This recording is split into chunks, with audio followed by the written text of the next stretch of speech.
Hi, everyone, and welcome back to another episode of Raise the Vibe with Liz. I'm your host, Liz Peterson, and today I'm doing something fun. I have my friends Amy Huggins, who's a Vashon resident, but is actually in Sweden right now at the Oneness Center, and then friend Margaret Joy Weaver, who's joining us from Sedona. We're going to be talking about enlightenment and Oneness Center and what they have coming up mid-month. And I'm super excited to bring that to you because it is Prithaji's work, and she has been a part of my journey back in 2019, I believe it was, with Commune. I did her workshop, and it really was a benefit to me. And I'm grateful that she was one of my teachers, as I'm sure Amy and Margaret Joy are as well. For those of you who aren't familiar with Amy and Margaret, they're best friends for 44 years. They're passionate as businesswomen, community builders, and spiritual igniters. For nearly a decade, they have been deeply connected with living spiritual teachers Sri Prithaji and Sri Krishnaji, original philosophers and enlightened visionaries who have dedicated their lives to uplifting humanity. Co-founders of the Oneness Movement, which has awakened millions worldwide to emotional well-being, loving relationships, and prosperity. Amy and Margaret Joy's journey has been transformative, drawing from the wisdom and teachings of these extraordinary parents and entrepreneurs. Amy and Margaret have embraced powerful brain changes, mystic processes, and meditation tools that have fundamentally reshaped their lives. Today, they experience freedom from internal suffering 75% of their day, even amidst life's smallest irritations or greatest challenges. The Oneness community is a global network of individuals united across nations, genders, and religions by a shared vision to ignite a worldwide transformation in humanity's consciousness. This ambitious goal rests on the belief that when just 0.001% of people live 75% of their days free from suffering, the ripple effects will touch every corner of the world. Awesome. Amy, Margaret Joy, welcome to the show. Thank you. Liz. It's great to be here. Awesome. It's So lovely to connect again. it really is. We were sitting around the table at the tea shop here on Vashon and having a conversation. I'm really excited to talk about this because I think it can benefit a lot of people in a lot of different ways. And I'm sure our listeners have dabbled in various different types of meditation and spiritual work. So I'm excited to bring your joy and passion of this work to my listeners. Amy, why don't I start with you and share what your journey with Prithaji has been? So in 2017, the year after my husband Alan had passed, Margaret invited me to get out of the depression and funk and grieving that I was in by going to a course with her called Source and Synchronicity, where she felt that I would be able to feel joy again, which was completely absent because I was so sunk into grieving. And that's an important thing for many people who have lost people during their life. That grieving process is a natural process to go through, but in my case, it was pulling me a little deeper and deeper and deeper towards depression. So Margaret saw that and invited me to go to this course. And sure enough, she was right again that at the end of the 2 days, they played some super fun dance music, and there I was dancing around with a whole group of people, happy, feeling connected and free. So it started there, and it's continued now since 2017 till today, where I'm at Oneness Nordic in Sweden. That's amazing, Amy. And isn't it true that suffering and especially grief can bring us to those places? And what a beautiful invitation from Margaret Joy, to invite you to that. It was actually grief that took me to find a beautiful life course led by Prithaji as well. And really was life changing and helped. That was one of the tools that helped me come out of that ruminating thinking that I was experiencing and coming out of that suffering and out of that grief and back into a state of joy and bliss. Yes. Margaret Joy, how about you? Well, first of all, Amy and I, over 44 years, we've really been able to support each other in throughout many things, whether it's in the beautiful times or in the challenging times. And gosh, way back when I got married right after business school. That's how we've known each other, and was divorced within a year and a half. And Amy was there helping me clean out and bring my that first husband's clothes out of the closet. And actually I went on a little trip and she planted a garden at that time. So we've had this really special connection all the way since back then, of supporting each other through each other's lives. So it's just been very, very special. And I've been involved in transformation for a long time. I was about 20 some years with an organization called Landmark, and I led programs there for 17 years. And Amy participated in that with me as well. So she was one of these friends that was very open to discover some of these ways of being able to live our best selves and to be able to contribute to our communities, which is really both of our passions as well. So, and I was coming out of a 27-year marriage, and a college friend similarly invited me, said, I'm going to go to India. I'm going to a 28-day retreat. I'd love you to go, and I'll pay for you. And I was at that time, corporate-y and very involved with the agency and very busy doing a lot of different things. So the idea of going to India for 28 days wasn't like a normal thing, and most people didn't pay for me. So I was like, but I was a yes right after, my husband and I split. So anyway, I said yes, and I had no idea what the oneness movement was. And anyway, she ended up not going. She ended up not paying for me, and I ended up there for 21 days. And so within the first, I would say 24, 48 hours, I had what's called a diksha, which is a blessing and a transference of divine energy, let's say, and with no idea what the implications were going to be. I was on the phone with my former husband, and there was a conversation that we had that was truly remarkable, in terms of us connecting with our heart again and really realizing that we had been very fulfilled in our marriage, and we were ready for a new era of our lives. And I was like, if this can do that, I was really curious to unfold the rest of my journey. So I've been with the Oneness movement for 10 years. I actually went back and I did program and journey because not only a seeker, I'm a passionate, dedicated seeker, and not just for myself, but for other people. And uh, and then they had programs here, and I ultimately ended up living there for 6 months, at Oneness, and have also supported many, many people on their journey. And I'm very, very passionate about not only what it does for ourselves, but what it does for people. Wow, that's amazing, Margaret Joy. And there's so many bits of that, like how it benefited yourself, and then what the Diksha did for you, and how that was able to actually create some manifestation and magic within your relationship that was ending.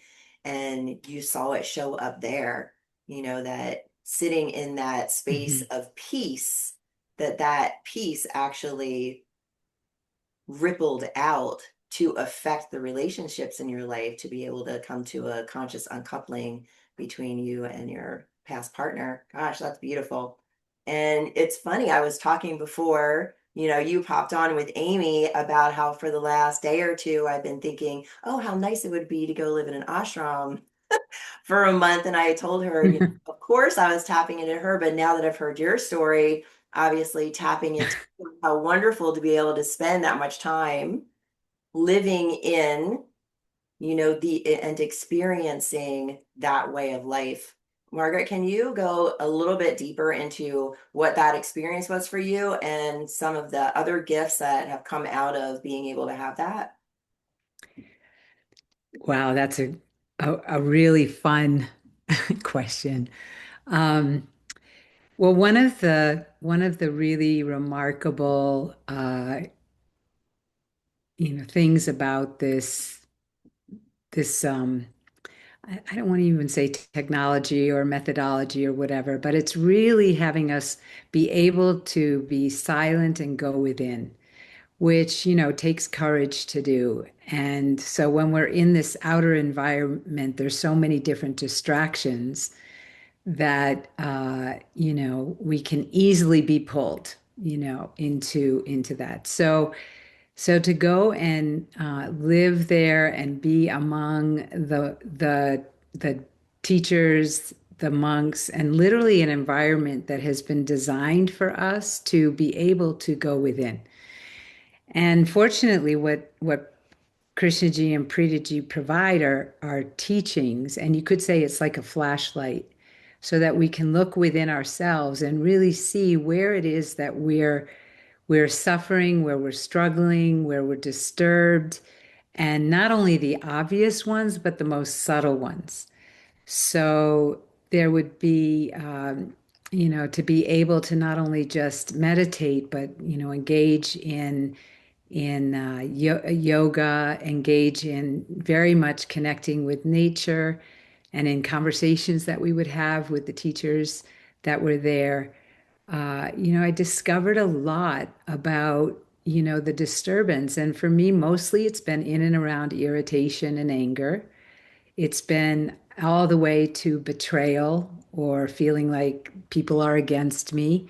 And, it found out it wasn't even people, but it was actually, I felt insects were against me. So, ultimately to be able to calm and quiet that mechanism is what it is that we're able to do during those periods of time.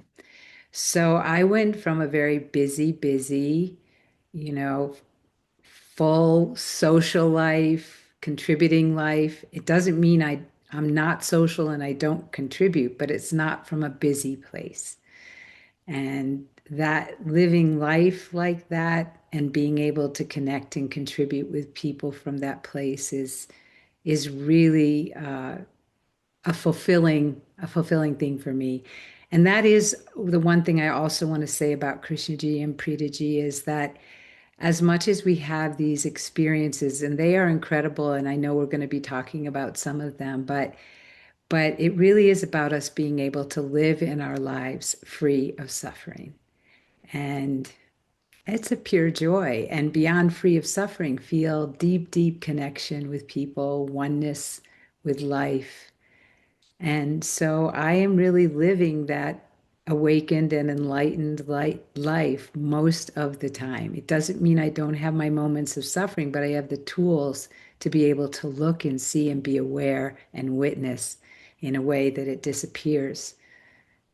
So it's incredible to take that time and that experience with them. Beautiful. Thank you, Margaret. I want to ping the question over to you, Amy, as well, because you've had the same experiences. You're in Sweden now at the Oneness Center. And then when we were finished, with our group in Mexico, where we shared a journey together with Antonia Green, who's from Vashon and went to Teotihuacan, you flew off to India, directly after to have an experience. Talk about what that experience was like for you. So what the oneness movement has done is created courses. Like Margaret said, she was there originally for 21 days. And so what they realized is that there are essentially, if you really study consciousness, and they come from 6 or 7 generations of sages and wisdom seekers, truth seekers, that consciousness really boils down to, on the suffering level, to what are called maras, M-A-R-A-S. These are suffering states, and they are like ego, mind, craving, duality. There's basically 4 main maras. So before the Teo trip that I went with you on, Liz, I had gone for a month to India, like Margaret's 6-month journey there. Mine was 1 month to do the what's called tapas program, and that's not a tasty Spanish snack.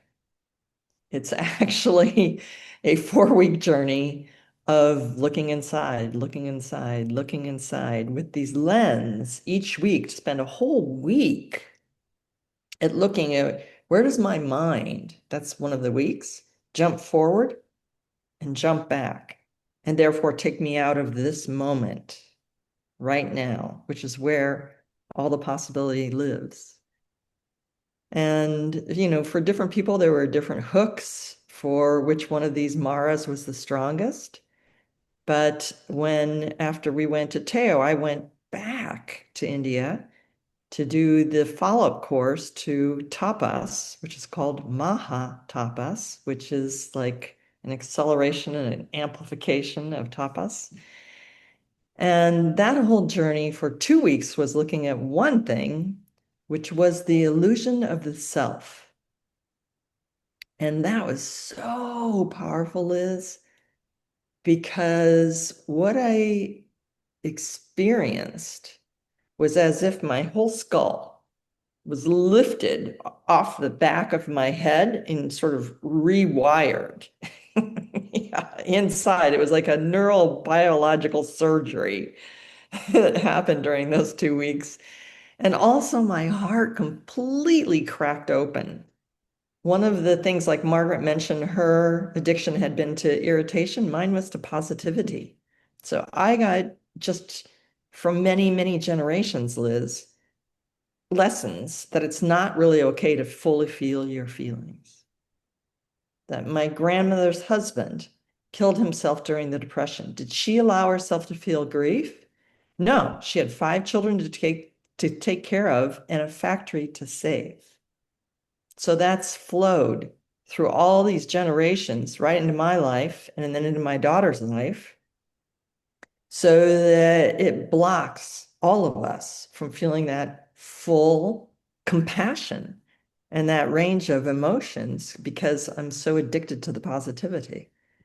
So here I am in India, and I'm asking another wonderful friend there, Leah Flocchini, who has this great metaphor for what oneness does, helps us do. She says, imagine you're wearing a baseball cap and you have the headlamp on and it's pure night outside.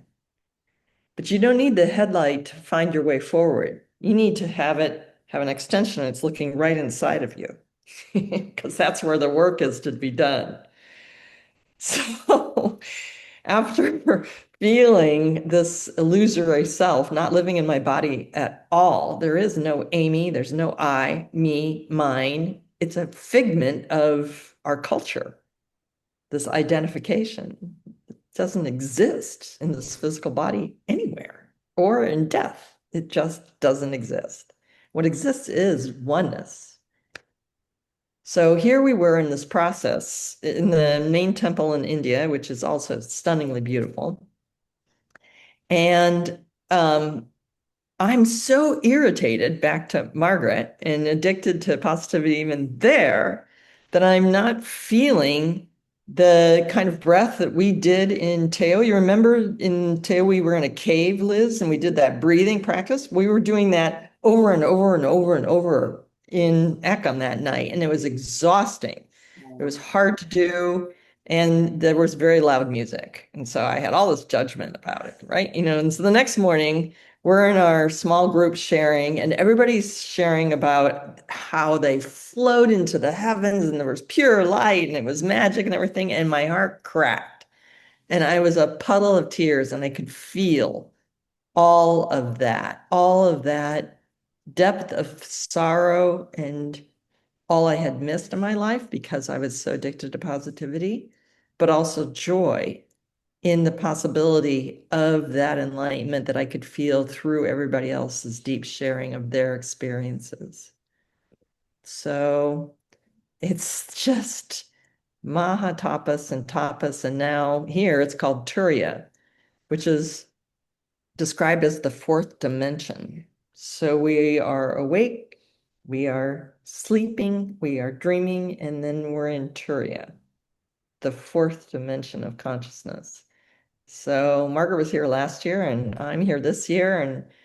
And like if your desire of being in an ashram, Liz, this is a place that I can come do what they call seva, which is service. So tonight I got out of dishwashing because I'm here with you. But tomorrow morning I'll be washing dishes. As part of my service for staying here. And then in about 10 days, I'll be doing the Turiya course. On the 11th, it starts, July 11th here. So I'm really looking forward to that. And there are four people from Vashon.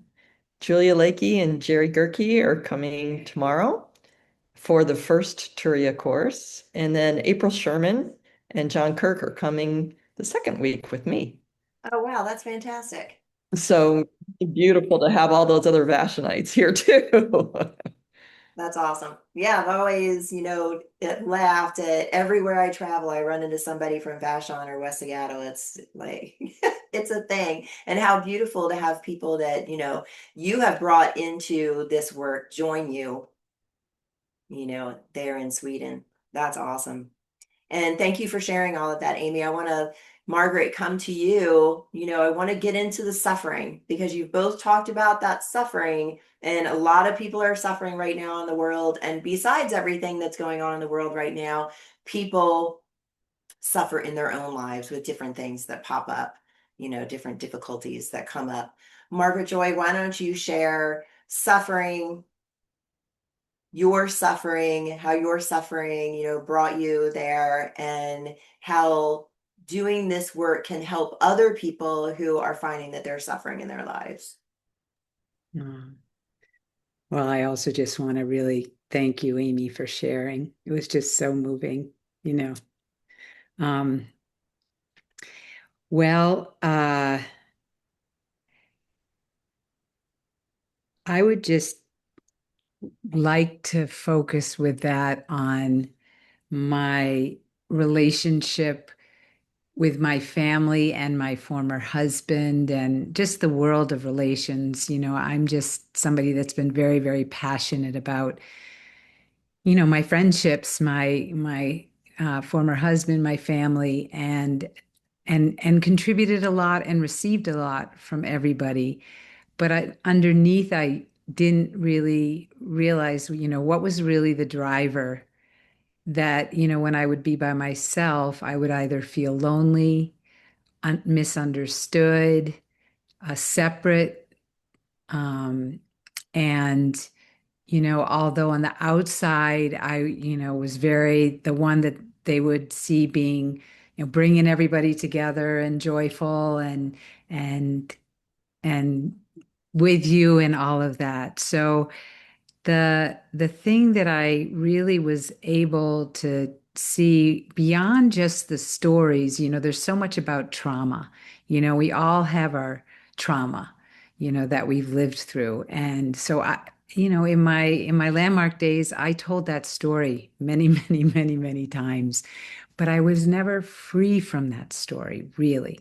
Maybe for a moment I was free from it, but I wasn't, to the core free from the fact that I had lived that generationally it had been there. Um, Amy was even saying about her grandfather and suicide. My mother had committed suicide. I don't like saying that, death by suicide, an alleged suicide when I was 8. But as long as I knew Amy, I never knew that about her grandfather. But that whole experience, within a family is very obviously very, very disruptive. So the suffering, it doesn't, suffering has such a heavy thing to it, but the situation can be there, but there were a combination of 10 other brothers and sisters, a yours, mine, and ours family, and we all had a very different experience of the same situation. So, given my commitment to relationships, I struggled for a long, long time when it was that people around me, when inevitably there was some kind of conflict, I would go into that it would ultimately end up in a divorce or in something serious. So I would either avoid those things, and then I had this other side, which was just, I'm going to heal everybody. I'm going to heal every one of my brothers and sisters. I'm going to heal my parents, all of this. So besides, not ever being able to do that, it was exhausting. And I'll never forget really the ultimate freedom of that. And it was my fourth week of tapas that Amy was speaking to before. And the Mara there, the mechanism of the brain, the obsessive thinking of the brain that goes on is what's called the craving Mara. And I was able to see this whole thing of my life was given to healing my family. And not only healing my family, but healing your family and healing my husband's family. And here mine had pretty much fallen apart, and I was living in a very different kind of situation. But it was it was really having us dive deep into the level and depth of that craving. And they have a tapas night where you're out in this sacred forest, and there's this area, and we're all out there in for the night actually. And we've received a diksha from Krishnaji and wisdom from Krishnaji, and then it's the wisdom is deepened all night long, and I was very much in that forest, just diving deep and with this utter commitment that I was going to end every and all form of suffering in this evening, and just listened and participated. And I'll never forget walking out, and ended up walking by this mountain, and I ended up seeing a tree that had brand new leaves and different colored leaves as they were dying. And one of them fell off, and I saw that leaf, and my dad had just passed a couple months before. And I saw that leaf, and all of a sudden, that leaf was his life, our life, all of our life just falling away. And I picked the leaf up, not I was going to, I picked that leaf up, and I was going to like bring it home and put it in my journal, and I was going to write about it and like did it, did it, did. All of a sudden I said, "What are you doing?" And so I took the leaf and I walked down to this million or billion year old stream, and I took the leaf and I put it into that river, that creek. And that was the end of my craving for taking care of my family. And I realized this is what it is that I want for people, is that freedom, that freedom. So it doesn't mean I don't still care about my family. I love my family. And I take care of my second mom, and my third mom and I have had, an amazing reconnection through this. And it just doesn't come from that place anymore. It comes from true connection and love. Wow, that's beautiful. Just beautiful, Margaret Joy. Yeah. Thank you. Thank you for the opportunity to share it truly, truly. Amy. That's bliss. Yeah, I just want to say that's true bliss. Yeah, I can feel that. And it feels very grounded, very solid, but very open at the same time, is how it's feeling for me right now in this moment. Thank you so much for sharing that story, sharing a piece of your heart and your experience. Amy, to you, same question. Would you mind sharing with us? I'm sorry, I'm just so sunk into Margaret's story still. Can you ask the question again, please, No, Liz? hard to transition out of that story. It was so beautiful, and I'm really still feeling it too, Amy. I'm right there with you. If you could share, you know, your journey with suffering and what that has meant for you, on this oneness journey, on these experiences that you've had, and, how, this type of work can benefit our listeners who are also suffering in their lives. I'll go back to something that I experienced on Vashon that maybe some of your listeners did also, Liz, which was protesting. There's a lot of stress around the whole world. I've felt it even in conversations since I've been here with the person who brought me from the airport here today about the effect of Trump on the whole world and his policies. And I protested with 800 other people in downtown Vashon, No Kings protest about 2 weeks ago now, I think. Mhm. And I know there's some others coming up again. But back to Margaret's point that I can crave that change of this president not being there. And but I've sat again with that headlamp looking inside, and what does that really accomplish? What does that really bring fruit forward toward? Does it bring the freedom that Margaret just spoke about? No. So that's why I'm so passionate about this vision to shift human consciousness, because the war in Gaza and Israel, the war in Ukraine and Russia, the war within me and you and Margaret and every individual who has the capacity for such violence against another human being. That's at the root, really, of all this oneness work. Because, Liz, I breathe the same breath you do. I have the same emotions you do now that I'm real like the Velveteen Rabbit rather than Miss Addicted to Positivity.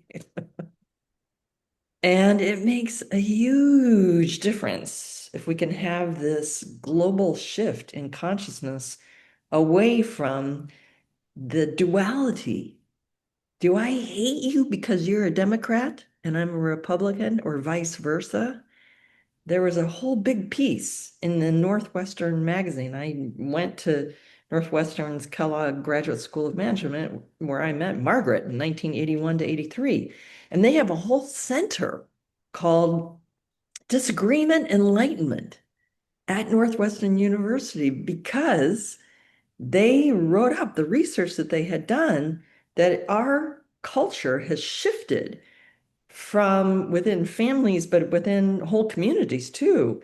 Not just sort of disliking you because you have a different political bent or a different sexual bent or a different color to your skin or race, but actual hate, actual retaliatory, revenge-based hate. And how do we have a discussion? As they're looking at it in Northwestern University, and I'm looking at from this promise or this possibility of the Oneness Global Summit coming up to shift all of humanity's consciousness from this proclivity towards suffering, which is at the root of all hate, all division, all they and us, and create us as one, because that is the answer for ending all war, all violence, all gun shootings all over the world. Yeah, because if we didn't have that, there would not be a war. If we did not have the division, if we didn't have the judgment, if we didn't have the anger, the frustration, and the desire to retaliate or to push my opinion on somebody else or something like that, it just wouldn't exist. It just wouldn't exist. It's true, Amy. Just wouldn't exist. It's just as profound and simple as the leaf falling off the tree that Margaret saw, that profound letting go. I mean, that's a famous Beatles song, Let It Go. And it's so palpably powerful, that sense of freedom that Margaret described. Yeah, it's liberation, Liz. That's what the Sri Prithiji and Sri Krishnji are all about within each individual, creating pure, true liberation from suffering. Man, it really is just It's that simple. just And fix it and, see if you can apply a methodology or technique. It's not that at all. Can I say something to that too? Um, the other part is the awareness, so that many people are working on that together is awareness. And and I just really acknowledge probably, thousands and millions of people who have spent time, whether it's meditating, whether it's yoga, whether, Amy being a yoga teacher for all those periods of time, mostly we're going through life on automatic. So that's why the pause is so critical. That's why quieting our mind is so critical. We have no idea how quiet our mind can actually get. I mean, one time walking in the garden, one of the dasas was sitting there and he said, "How are you?" And I said, "Rest, restful." And I heard him say, although he didn't say it, "You ain't seen nothing yet." So I was like at a place I thought I cannot get more restful in here than I am now. But, it was like, yeah, I mean, we're just so busy, so busy. So if we can just, first of all, quiet and calm the stress, that the stressful mind, and then this aspect around dislike to hate, we have no idea how much of our mind just constantly is, I like this, I don't like this, I like this, I don't like this, I love this, I hate this, it's just going like that the whole time. So what Amy's speaking to, it's a word I didn't even know. It's called enmity. And we have no idea the level at which we have not only just a judging mind, but a mind that creates enmity. We're always creating an enemy.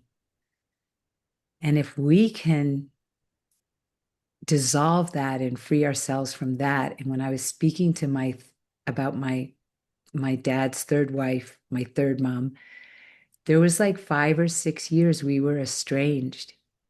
And after a field of awakening that I was with Sri Pritaji, and I went to her home, and we had 4 hours of no past.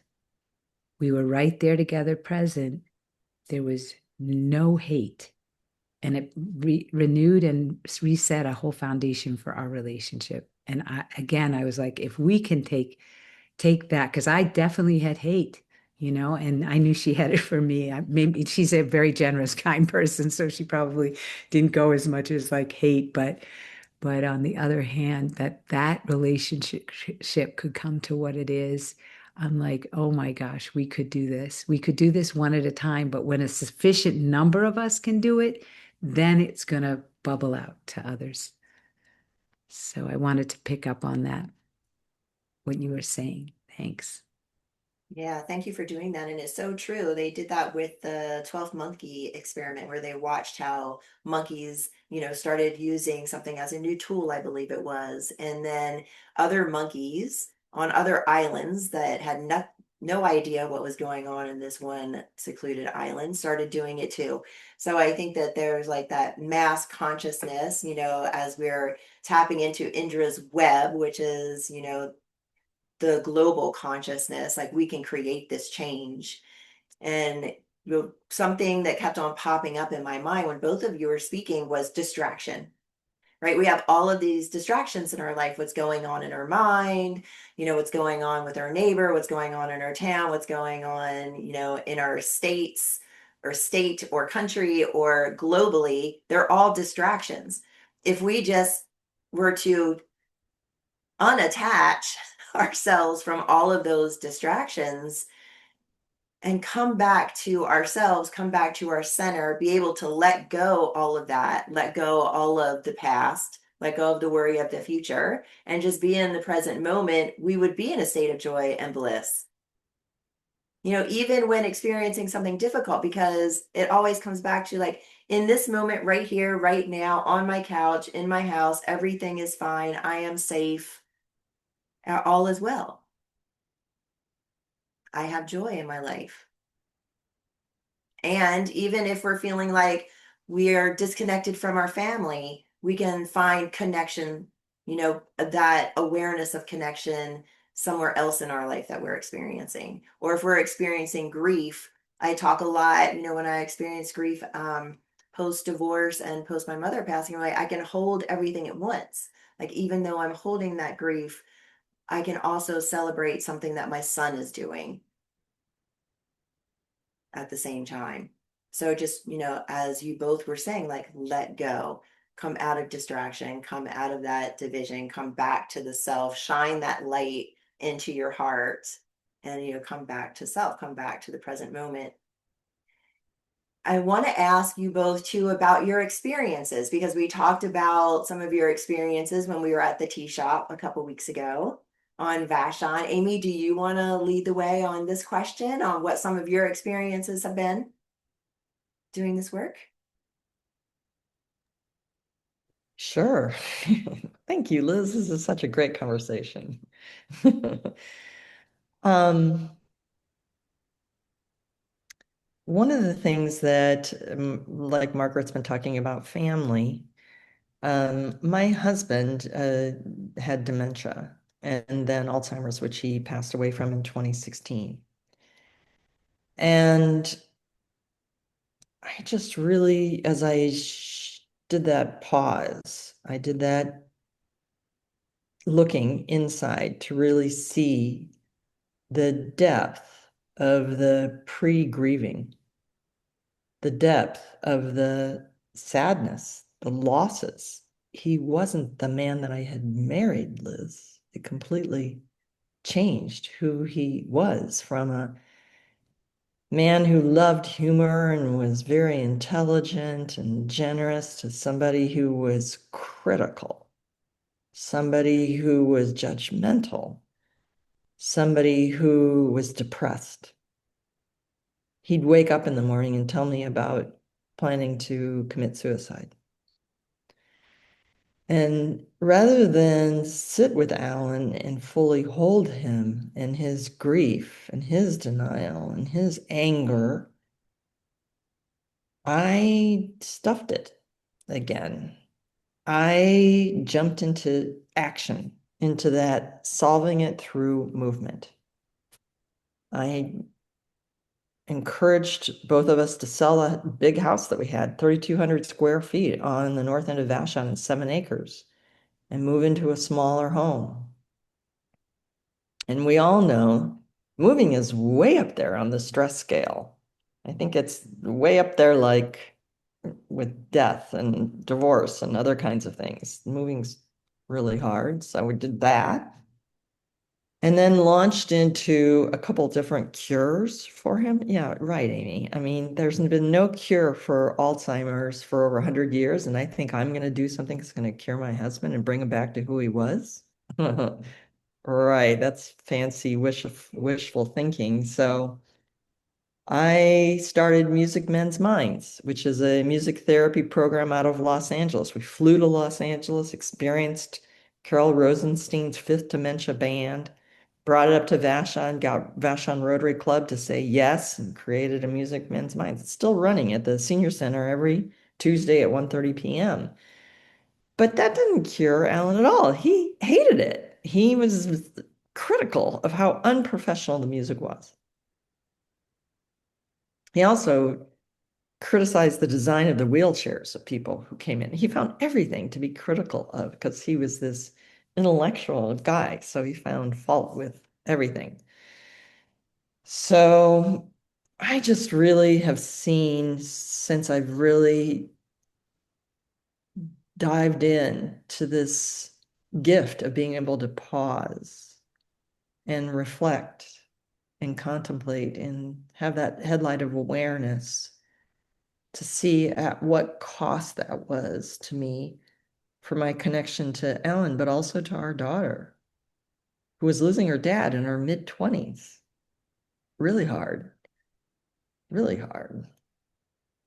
So this pause that Margaret spoke to is really one of the main teachings. Sri Pritaji and Sri Krishnaji teach us that there's only two states of being when you really look at consciousness, the suffering state or the non-suffering state.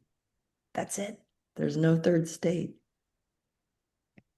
And the other beautiful teaching for me is that I grew up with my mother Episcopalian, my father an atheist. So to connect to her, I went to her church. But even as a teenager, Liz, I would rail against the Nicene Creed that was in that doxology because it said there's only one remission and forgiveness of sins. I was like, wait a minute, what about Buddhism? What's going on here? So it's the same thing here. It's looking at the inside of me and this spiritual faith that I have, knowing that I'm not doing this awareness search inside alone. That I have not only Margaret Joy to call and help me work out something, and you, Liz, but on top of it, I have my divine. I don't have to go to a church on Sunday and pray like my mother did to a God who is outside of her. My God that I learned about through these wise two teachers lives right here in my heart 24/7. And it can be God, but it can also be Mother Nature. It can be the intelligence of the universe. It can be the force of love in the universe. It can be pure light. It can be whatever I relate to, because that's the most important thing. And when I pray, which my mother did in church on her knees, and I tried it and it didn't work so great for me. But now I love it because it's a way for me to reconnect inside myself with that divine that lives right here in my heart. And I have a triad. It is divine love, that incredible force, Mother Earth, that power I felt at Teo, and that earthiness and that power of her. She's going to be fine after us human beings are gone.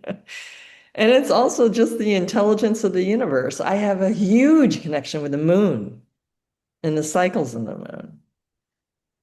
And so I know and have experienced when I pray with that calm inner state, when I pray with that connection with the divine who always lives within me, my life manifests. I have synchronicities, miracles pop up.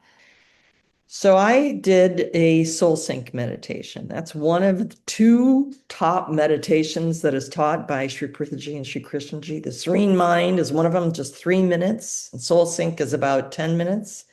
And it's known to manifest heartfelt intentions. So every day I sat down and I connected to my divine and did soul sync and prayed with this open, calm heart. That's wonderful. Thank you for sharing that, Amy. That's a beautiful It really example. works. It It's does. not just an idea, it really works. It does. Margaret, how about you? As Amy was saying, Krishnaji and Preetaji say that we live in one of two states, a suffering state or a non-suffering state, and there isn't a third state. And I used to argue with that. I would say, no, there is probably another state other than a suffering or a non-suffering state. But what I found out is they're much simpler than my little complicated mind. So anyway, But the other element, which I really appreciate about both the Mexican culture as well as the Eastern culture, is moving into what we call transcendental states as well as enlightened states. And, our capacity to be able to do that and the different ways that we're able to do that and the way in which it shifts not only just the one-time experience, but can actually shift the very nature of our brain, So I've had many experiences of this kind, and I feel very gifted in it. I think I've been told, no, I think I've been told, although in my family it wasn't necessarily something that was talked about, but I do have a great grandfather who was a Jewish mystic. So in that sense, I'm like, okay, maybe some of that passed on down, and I'm still sort of rebelled and repelled or whatever whenever I speak that in the family. But anyway, there's so many different beautiful experiences that in a very nurturing environment I've been able to experience and have had a profound difference. And the one I'm going to share is about in and around the time of the passing of one of my best friends. And at that time, I was living there, and she had squamous cancer internally. And, I was a little bit, do I go home? I knew it was going to be in her final days. And I asked one of the dasas if I could go to Eckham. And Eckham is this incredibly beautiful, uh, uh, I call it a temple palace. It's prettier than the Taj Mahal. It's larger than the Taj Mahal, and it's the intent is very different than the Taj Mahal. So the millions of visitors that go to the Taj Mahal, hopefully one day they'll end up going to Eckham because it was built to really accelerate and amplify human consciousness and human enlightenment. So I asked to go there. So I spent 8 hours there. And I uh, just decided to walk around this third floor.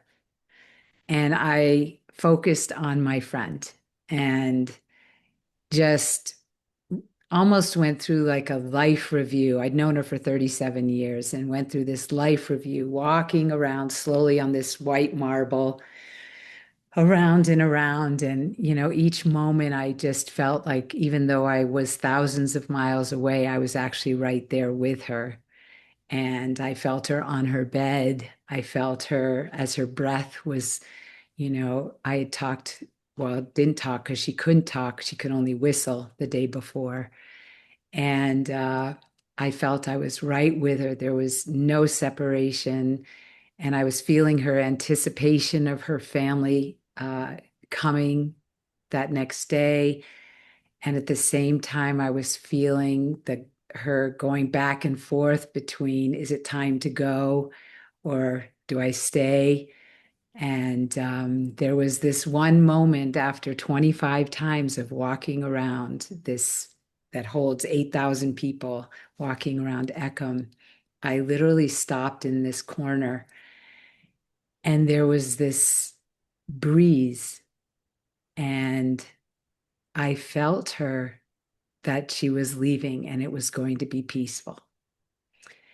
And I went home to my place, and by now it was whatever, 8, 9 o'clock, and put myself, went to sleep. And I got up maybe 2 o'clock in the morning, and I just was feeling, I did a few different prayers and things like that, lit candles, and I set my alarm for 6:45 India time and went back to sleep. And just before I woke up, there's a song that I play on there that comes on, and it's called, Ito and Joe, and I'm grateful. And I started saying it, and then boom, the alarm went off. And later that day, I found out she passed at 6:15 Arizona time, which is 6:45 India time. And it's this moment I said, this is oneness. This is the interconnection of all of us. This is what it is that we're all craving, and not in a bad way, in our heart to have with each other in life and in death. And truly, forever, I'm just grateful for this experience of life, this knowledge of life, this being able to share this, and that we can have this in our lifetime. And I just bless my best friend for giving me that experience too. You know, she wasn't one who wanted to do this. She didn't want to do this in this life, She didn't want to get involved. She didn't want to meditate or this or that. I did give her Diksha one time, but she didn't want to do that in life. But she gave it in death, that experience. So Wow, that's beautiful. Beautiful share, Margaret Joy, and beautiful share, Amy. Thank you both so much. I can't believe we're already at our hour. Is there anything else that you would like to share? And I know, Margaret, and Amy, there is something coming up in 2 weeks that you would like to promote. So if you could please share that, that would be great. And then I have a final question for both of you. thank you so much, Liz. I definitely want to share what's coming up in 2, 3 weeks. So this is really a first for the oneness movement. Krishnaji and Preetaji, many times we go places and take part in the journeys, whether it's in the United States or whether it's in India or Sweden. This is going to be it's called the Oneness Global Summit. And it's going to be a virtual online summit. So you can actually participate in it wherever it is that you are.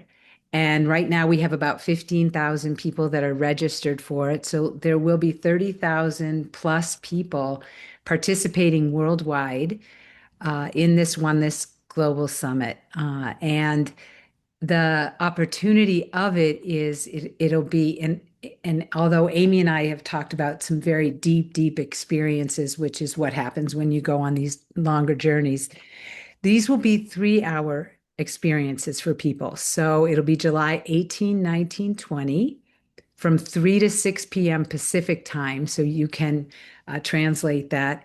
And around the world, there'll be another one in the morning at 3 a.m. to 6 a.m. Pacific time. But we're being asked in America to be on the 3 p.m. to 6 p.m. Pacific time. So it'll be virtual. And the first day on the 18th of July will be focused on dissolving stress. So we each and all have stress. I have stress. Stress is like the moment before all that suffering happens and the stress we don't even know about. But you'll literally have the experience of dissolving that stress and have tools to be able to continue with that. The second day is going to be about deepening our partner relations.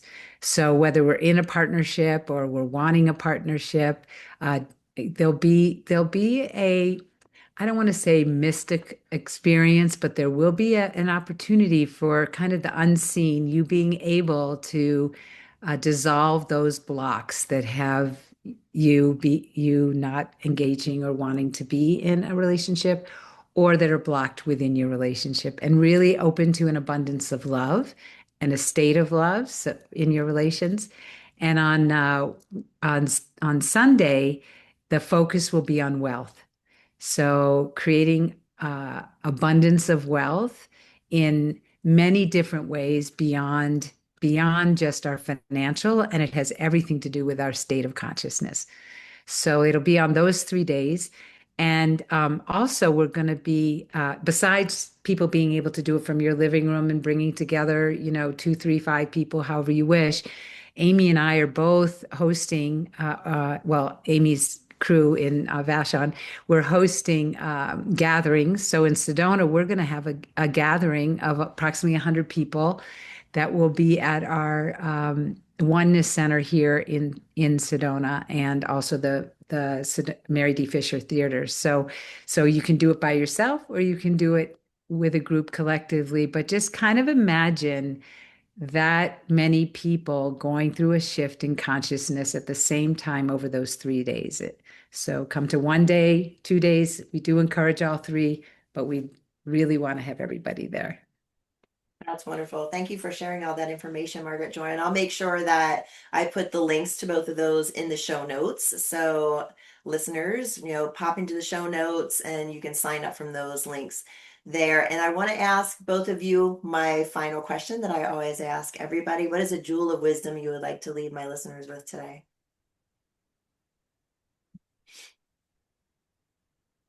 I would say, Liz, that as a yoga teacher since 1999, I know that practice matters. Our whole culture seems to want to take care of anxiety or stress or inflammation in the body with a pill, medicine. But in fact, this kind of practice matters in yoga, it matters in meditation, it matters in oneness. Because of the profound shifts that Margaret and I have shared within our families, within our communities, within our relationships, within our abundance of our life, has to do with being able to practice in a way that connects me with my divine in that momentary pause and manifests synchronicities and miracles in my life that affects everyone I love. Thank you. Margaret Joy? Great. Yes, I just would love every one of us to just be passionate about dissolving the divide and dissolving the divide that's within us, dissolving the divide that's between us, and dissolving the divide that's with Mother Earth. That it is only when we really become free of this separation will we truly, truly be able to both heal our planet, let alone live in a way that there's harmony and prosperity for all people. Awesome. Well said. Well said, Margaret Joy. Same for you. Those were great, beautiful. And everybody, pop in the show notes, follow the links, sign up for the Oneness movement that's going to be happening, or summit. Is it the Oneness Summit? Oneness Global Summit. Yes, and Oneness the Global Oneness Global Summit. That's okay. in 2 weeks. Yeah. Yeah, Yeah. so pop on and call. Thank you both so much. It's been such a pleasure to host both of you on Raise the Vibe with Liz. And thank you for all of the wisdom and stories that you brought today. Oh, you're so welcome. Thank you. Thank you so So much. welcome, Liz. Thank you. And thank you everyone for joining us again. I'm Liz Peterson, and this is Raise the Vibe with Liz. And you can find everything you need to know about me at raisethevibewithliz.com and on social media at Raise the Vibe with Liz. Thanks, everybody. And remember to get out there and raise the vibe. Have a great day, everybody. Bye.